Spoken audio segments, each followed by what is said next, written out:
በትግራይ የፖለቲካ ትኩሳቱ እያየለ እንደቀጠለ ነው የሚገኘው።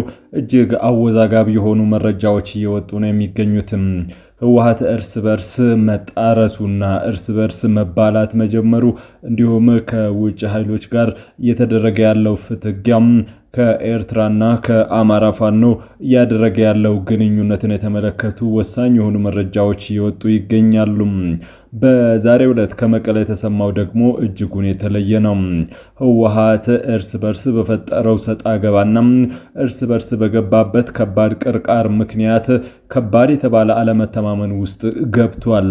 በዚህ ምክንያትም የህወሓት ከፍተኛ አመራሮች ማለትም ደብረጽዮን ገብረ ሚካኤልና ፈትለወርቅ ሞንጀሪን በቁም እስር ላይ ይገኛሉ። ጉዳዩ በዛሬው የዜና ትንታኔያችን ይተነተናል። አብራችሁን ከኛ ጋር ስለሆናችሁ ከልብ እናመሰግናለን። ለቤቱ አዲስ የሆናችሁ ሰብስክራይብ በማድረግ የደወል ምልክቷን በማብራት የቤቱ አባል ትሆኑ ዘንድ በታላቅ ትህትና እንጋብዛለን። የትግራይ የፖለቲካ ትኩሳት ዓመታትን ተሻግሮ ዛሬም ጋብ ሊል አልቻለም። በትግራይ ክልል እየታየ ያለው ውጥረት ከትግራይ አልፎ ለመላ ሀገሪቱ ብሎም ለቀጠናው የሚተርፍ አደገኛ የፖለቲካ ጡዘት ውስጥ ነው የሚገኘው።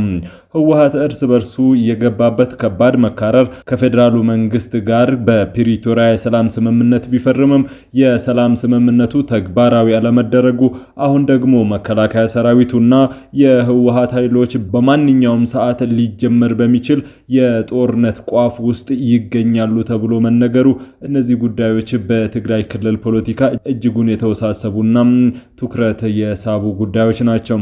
በሰሞኑ የተለያዩ ዓለም አቀፍ ተቋማትና እንዲሁም ፖለቲከኞች በትግራይ ክልል እየታየ ያለው የፖለቲካ ትኩሳት በጊዜ እልባት ካላገኘ ዳግም ለሁለተኛ ዙር በክልሉ ጦርነት የመቀስቀስ እድሉ ከፍተኛ መሆኑን በማሳሰብም ችግሩ በሰላማዊ ድርድር እንዲፈታ ጥሪ ያቀረቡ ይገኛሉ። ባለፈው ወር ለአንድ ሳምንት ያክል በወልቃይት ጠገዴ አካባቢ ጦርነት መደረጉም ይታወሳል። በተለይም ህወሓት ጠለምትን መቆጣጠሩን ተከትሎ በአካባቢው በመከላከያ ሰራዊትና በተከዜ ዘብሎም በህወሓት ኃይሎች መካከል ከባድ ውጊያ ተደርጓል። በውጊያውም በርካታ ታጣቂዎች፣ የጸጥታ ኃይሎችና እንዲሁም ሲቪሎች ጭምርም መገደላቸውን ነው ከስፍራው የወጡ መረጃዎች ያመላከቱት። አሁንም ዳግም ጦርነት ለመክፈት ህወሓት በሶስት አቅጣጫ በከባድ መሳሪያ የታገዘ ሜካናይዝድ ኃይሉን በወልቃይት ጠገዴ ሰቲት ሁመራም አቅጣጫ አስፍሮም የበላዮቹን ትዕዛዝ እየጠበቀ እንደሚገኝ ነው የተነገረው። ይህ ወሳኝ የሆነው የፖለቲካ ኩነት በትላንትናው ዕለት የፌዴሬሽን ምክር ቤት ወልቃይት ጠገዴ ሰቲት ሁመራና እንዲሁም ራያ አካባቢ የሚገኙ 5 ምርጫ ክልሎች ራሳቸውን ችለው በአዲስ እንዲደራጁ መወሰኑ ደግሞ እውነቱን በከፍተኛ ሁኔታ አጥዞታል። ይህ ከፍተኛ ፍጥጫ ከትግራይ አልፎ ከፌዴራሉ መንግስት ጋር አብረው የሚሰሩ የትግራይ ፖለቲከኞችንና የአማራ ፖለቲከኞችን በጎራ በመክፈል እርስ በርስ እንዲጠዛጠዙ ሁኔታዎችን የፈጠረ ኩነትም ነበረም። በዛሬው ዕለት ከትግራይ የደረሰን እጅግ ወሳኝ የተባለው መረጃ እንደሚያመላክተው ከሆነ በህወሓት መካከል የነበረው እርስ በርስ አለመተማመንና የእርስ በርስ ሽኩቻ ከፍተኛ ደረጃ መድረሱን አመላካች ነው። የህወሓት ከፍተኛ አመራር የሆኑት ደብረጽዮን ገብረ ሚካኤልና እንዲሁም የህወሓት ጽህፈት ቤት ኃላፊ ፈትለወርቅ ሞንጀሪን ላይ ከፍተኛ የሆነ ክትትል እየተደረገባቸው እንደሚገኝና በተለይም ራሱን የትግራይ መከላከያ ኃይል TDF ብሎ የሚጠራው ታጣቂ ኃይል በቁጥጥር ስር ሆነው በቁም እስር እንደሚገኙ ነው ለማወቅ የተቻለው። በታጣቂ ኃይሉ ከፍተኛ አመራሮችና በእነዚህ የህወሓት ፖለቲካዊ ዘርፍ ከፍተኛ አመራሮች መካከል የነበረው አለመተማመን ከጫፍ መድረሱ ነው አመላካች መረጃዎች የወጡት። የቲዲኤፍ ከፍተኛ አመራሮች ደብረጽዮን ገብረ ሚካኤልንና ፈትለወርቅ ሞንጀሪንን በከፍተኛ ሁኔታ እንደሚጠረጥሯቸውና ምናልባትም ታጣቂዎችን አስይዘው የራሳቸውን የፖለቲካ ቁማር ለመጫወት እያሰሉ መሆኑን እንደሚጠረጥሩ ነው ለማወቅ የተቻለው። በዚህ ምክንያትም በታጣቂዎችና ብሎም በአዛዦቹ ላይ ሊሰሩት የሚችሉት የፖለቲካ ቁማርና ሴራ ይኖራል በሚል ታጣቂዎቹ በአይነ ቁራኛ እየተከታተሏቸው ይገኛሉ። በታጣቂዎቹ ቁጥጥር ስር ሆነው እየተንቀሳቀሱ እንደሚገኙና ቢሮአቸው፣ መኖሪያ ቤታቸው በተለየ መልኩ እየተጠበቀ ይገኛል ነው የተባለው። ለጸጥታ ብቻም ሳይሆን እነርሱ የሚያደርጉትን እያንዳንዱን እንቅስቃሴ ለመቆጣጠርና ምናልባትም አመራሮችን እርስ በርስ በማጣላት ብሎም የተለያዩ አመራሮችን በተለያየ ፍረጃ በመፈረጅ ለማስጠቃት፣ ለማስገደል ብሎም ለማሳሰር እያሴሩ እንደሚገኙ ነው ለማወቅ የተቻለው። የህወሓት ከፍተኛ አመራሮቹ በሚጠረጥሯቸው የታጣቂ ኃይሉ አዛዦች ላይ ከባድ እርምጃ ለመውሰድ ወደ ኋላ እንደማይሉ የታጣቂ ኃይሉ አዛዦች እንደሚያውቁ ነው ለማወቅ የተቻለው።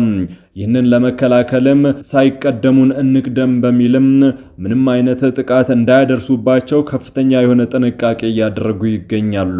የቲዲኤፍ ከፍተኛ አመራሮች ደብረጽዮንና ሞንጀሪን ሊያደርሱባቸው ከሚችሉ ማናቸውም የፖለቲካ አሻጥሮች ራሳቸውን ለመከላከል በህቡ እንዲሁም በግልጽ ያደራጁት የጸጥታ መዋቅር እነዚህን ባለስልጣናቶች በቁም እስር አውሎ እያንዳንዱን እንቅስቃሴያቸውን እየተከታተለ እንደሚገኝ ነው በሚስጥር የተገኘው መረጃ የሚያመለክተው።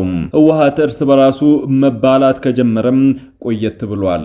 4 የሚጠጉ የቀድሞው ከፍተኛ አዋጊዎች ከህወሓት አምልጠው ወደ ፌደራል ማለትም ወደ አዲስ አበባ መምጣታቸው ይታወቃል። ከነዚህም መካከል እነ ብርጋዴር ጀነራል ጉዑሽ አበራን ጨምሮ ሌሎችም በቲዲኤፍ ውስጥ ትልቅ አስተዋጽኦ የነበራቸውና በተለይም በመጀመሪያው ጦርነት የክፍለ ጦር ጭምር አዛዥ የነበሩትም ይገኙበታል።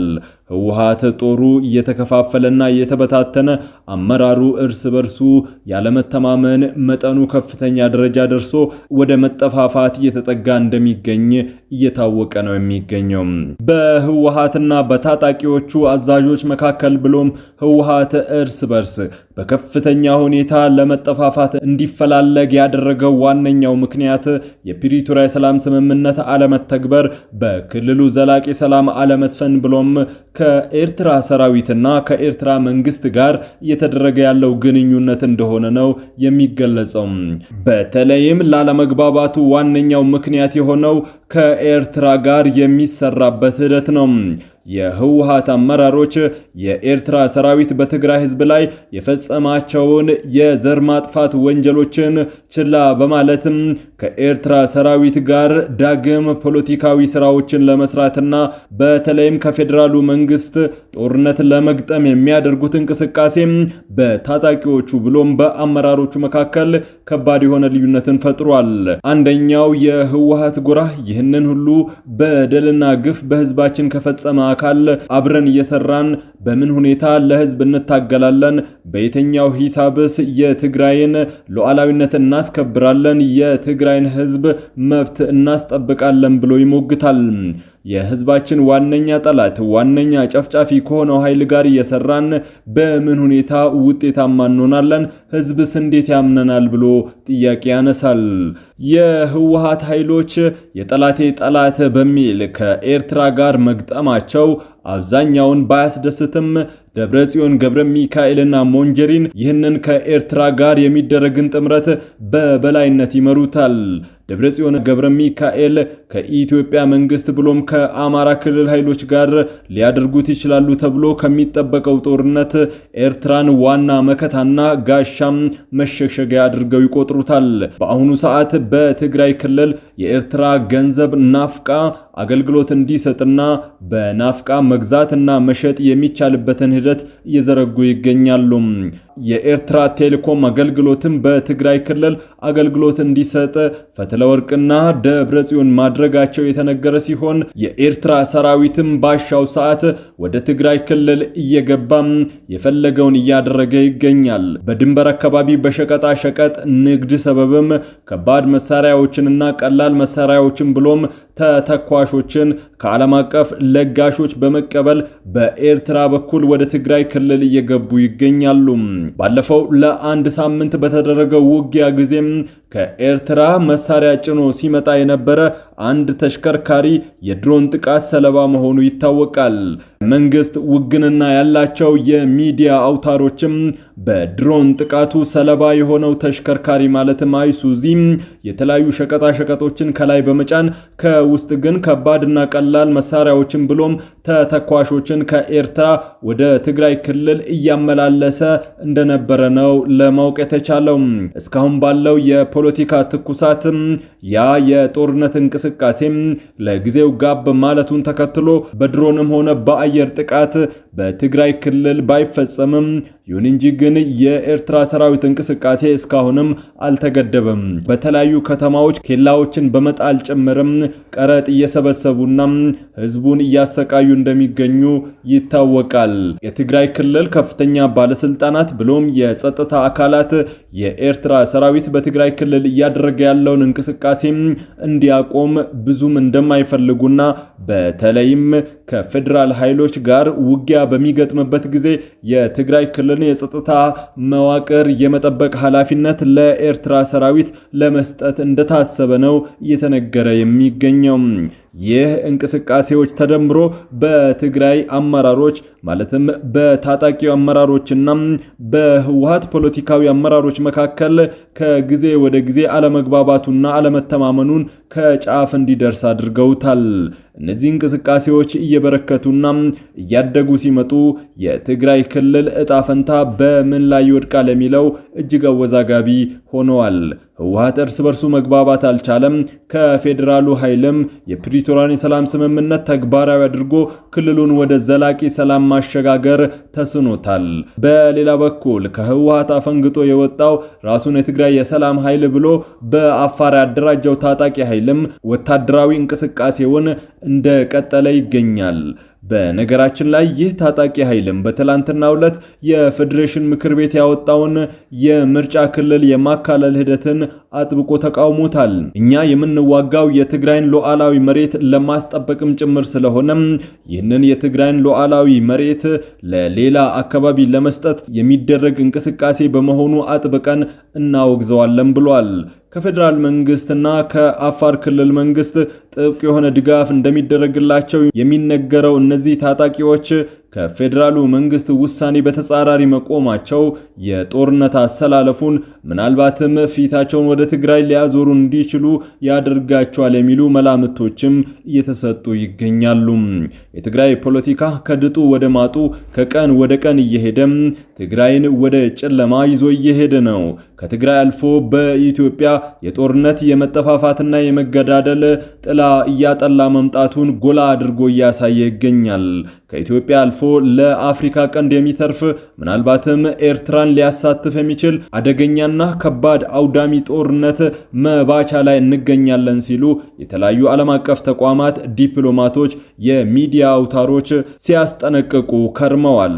ውድ ቤተሰቦቻችን የሰዓቱ ዜና ትንታኔያችን በዚህ አብቅተዋል። ከኛ ጋር በመሆን መረጃን ከጥበብ ስለተከታተላችሁ ከልብ እናመሰግናለን። በቀጣይ ሰዓት የዕለቱን ወሳኝና ሰበር መረጃዎች ይዘን እንመለሳለን። ፕሮግራማችንን የምንጠቀልለው በዕለቱ የቢዝነስ ዘገባዎች ነው። ባልደረባችን ታቀርበዋለች።